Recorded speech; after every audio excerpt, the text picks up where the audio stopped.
Why did Life of Rizza only score 2 stars for her Personal Manifesto when Benjamin Franklin scored 5? I've been collecting and studying thousands of manifestos over the past 10 years to identify the top 7 ways to write a personal manifesto. But which one is right for you? Today I'll share the top 7 types with 7 popular examples. And then I'll rate each one so you can decide which one is best for you. Do you know who this guy is? He's probably most famous for flying a kite in a thunderstorm to study electricity. Benjamin Franklin also wrote a personal manifesto. It consisted of 13 values or virtues. Ben felt that he was lacking in certain qualities, so he came up with 13 values that he could turn into habits.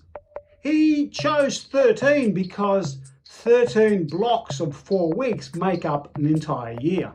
Creating your values as a personal manifesto is a great choice because it's probably the easiest one to do. Plus, once you've created your values, it's much easier to create the other types of manifesto. But don't pick 13 like Benjamin Franklin did. Instead, pick 3 to 5 so you can narrow your focus and get better results. If you had to describe what a manifesto looks like, it often looks like this. This is Rob Cressy. How do you write a personal manifesto? I just spent the last 3 weeks creating mine, and now that it is complete, I absolutely love it. Rob created a great video on how he wrote his manifesto. It's worth watching because it's very thorough about the steps he took to create it. Rob has created a list manifesto.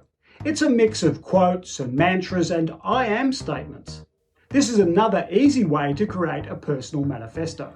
But like my comment about Benjamin Franklin's 13 virtues, when you have too many items on a list, it dilutes your focus. I'd start with a big list like this, but then I would prune it down to 3 to 5 items to focus your intention. Another popular way to create a personal manifesto is to create a mission. A mission statement is a goal that you want to achieve. This one is from Chris Do at The Future. To create a personal manifesto like Chris Do's mission statement, you need to define a result in a measurable way. Notice the counter he's got here measuring his progress towards his goal.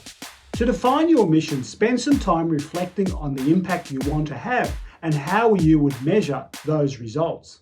One more thing. Chris's mission statement is a BHAG, a big, hairy, audacious goal. Some people prefer a big mission, some people don't. You have to choose what works best for you. And here's a personal mission statement from one of my favourite YouTubers, Carissa Santos. Today, I want to talk about the one mindset shift that completely changed my 20s. For the past several years, I've had this personal motto that goes, say yes now, figure it out later. It's a motto or a mantra that you can use as a theme or mindset for your life. I do like the power of a motto, but you can waste a lot of time looking for the right one, especially if you're trying to do this from scratch. An easier way to create a motto or mantra is to catch it when you say it or when someone else says it. One way to do this is to write a daily journal, and this is what Rizza does. She writes down her thoughts each day and ultimately captures the consistent themes that show up, which ultimately became her motto. In 1964, Nelson Mandela was on trial with 14 other men for conspiring to overthrow the state. In his closing statement to the dock, Mandela said this to the court. The idea of a democratic and free society in which all persons will live together in harmony and with equal opportunities. This was Mandela's vision for the future of South Africa and the world. It's a description of the world he wanted to live in. To describe your vision statement, describe what the world will look like when you've completed your mission. Martin Luther King's I Have a Dream speech is a classic vision statement. It describes the world he wants to live in. We can never be satisfied as long as our children are stripped of their selfhood and robbed of their dignity by signs stating for whites only. But it also goes one step further. It describes a worldview. A vision statement is a short description of the world you want to see. A worldview is a more detailed version. It also includes your values and your beliefs and the context you're operating in. In Dr. King's example, it's not just a case of saying what we want. It's also saying what we don't want and what we must overcome to get it. A vision statement is like a 2D drawing of a house, whereas a worldview is like the 3D version of the finished building.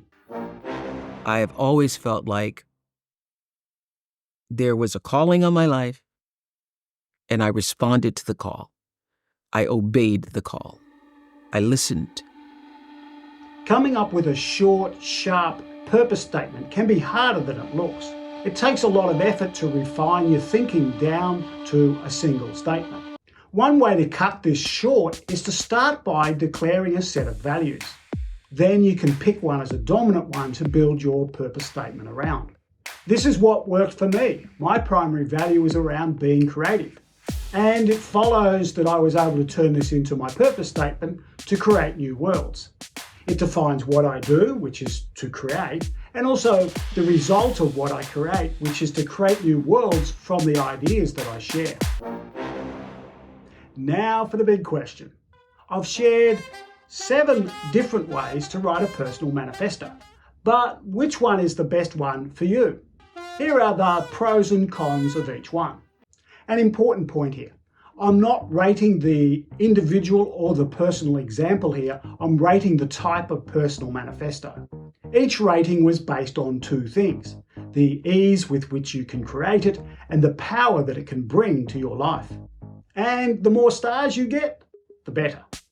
A motto can be really powerful, but it's hard to create.